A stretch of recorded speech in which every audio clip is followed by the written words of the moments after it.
Penguin Random House Audio presents Social Studies from Texas Monthly, featuring articles from Jan Reid, Gary Cartwright, Katy and Michael Hall. Read for you by Bruce DuBose, Lydia Mackay, and Christopher Ryan Grant. Busting Out of Mexico by Jan Reid, from Texas Monthly, September 1976. Read for you by Bruce DuBose. When the American inmates at Piedras Negras talked to Blake Davis, they sometimes caught themselves staring at the jagged, reddened scar that underlined the ridge of his jaw. Blake Davis was ebullient, powerfully built, well-liked by the other Americans. Even in moments of discouragement, he somehow managed a rueful smile. Next week was always the time of Blake's anticipated departure from the Piedras Negras jail. He always had a scam. Blake did not mind talking about his scar. He said he'd been arrested near Saltillo and charged with transporting 175 pounds of marijuana. For 3 weeks, Blake said, he was strapped naked to a bed while federales interrogated him, until finally he signed a Spanish confession he could not read. While he was in prison at Saltillo, Blake claimed he bribed a warden for $2,000. But when the tunneling started, the warden alerted the guards. Blake said he unwisely cried foul. The warden referred the matter to Mexican inmates, who set upon Blake with crude knives and razor blades, hence the scar. Blake's tale of horror did not rate him special privileges in the Piedras Negras seniority system. When he was transferred there in August 1975, like all other new arrivals, he took a seat on the floor. When a Mexican attorney arranged his transfer from Saltillo, Blake thought he was destined for a federal prison in Piedras Negras called Pinal. But Mexican officials claimed Pinal was overcrowded, and they blamed Americans for a November 1974 breakout in which 24 prisoners tunneled to freedom. Blake Davis was thus assigned to the Piedras Negras Municipal Jail. Inside the jail were 5 cells for men, 1 cell for women, and a drunk tank, each of which measured 8 feet by 9. The windowless cells contained 4 bunks, a toilet, a water faucet, and from 6 to 12 sweating, panting, claustrophobic prisoners. Mexican national inmates were eventually transferred to Pinal, but the Americans waited for enough seniority to occupy one of the bunks. When they moved around their cells, they shuffled. They never breathed fresh air, never saw the sky.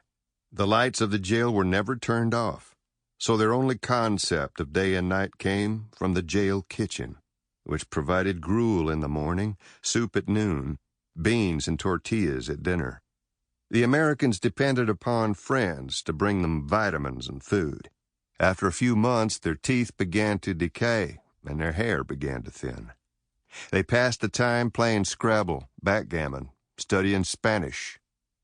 2 or 3 performed yoga and isometric exercises.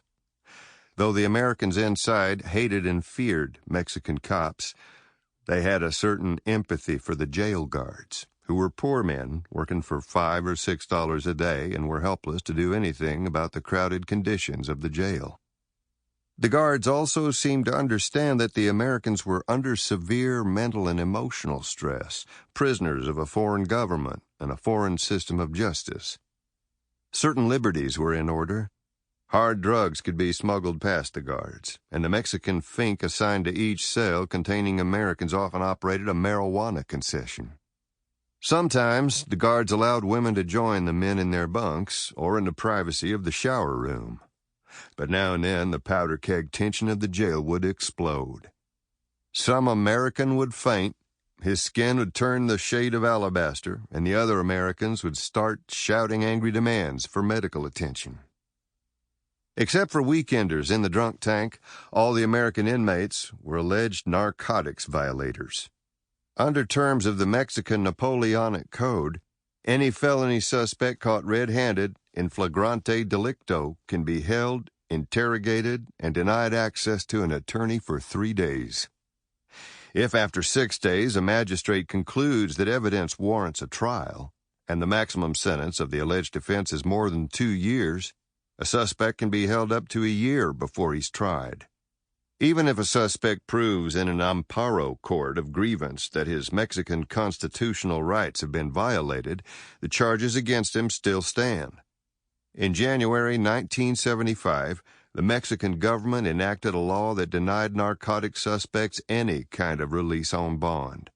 From the standpoint of the Americans in the Piedras Negras jail, Mexican law was a stacked deck.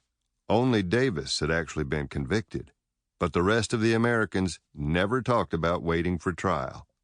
They always said they were waiting for sentencing. Blake Davis and the other Americans knew that a California congressman named Pete Stark was spearheading a House subcommittee hearing on the fate of 600 Americans in Mexican jails, but they placed very little trust in the United States government. The U.S. Drug Enforcement Agency, DEA, trains Mexican narcs, analyzes Mexican confiscations in its Dallas laboratories, stuffs American dollars into the Mexican control agencies at the rate of $14 million per year. Operation Cooperation, American officials like to say, is designed to disrupt the guns for heroin trade.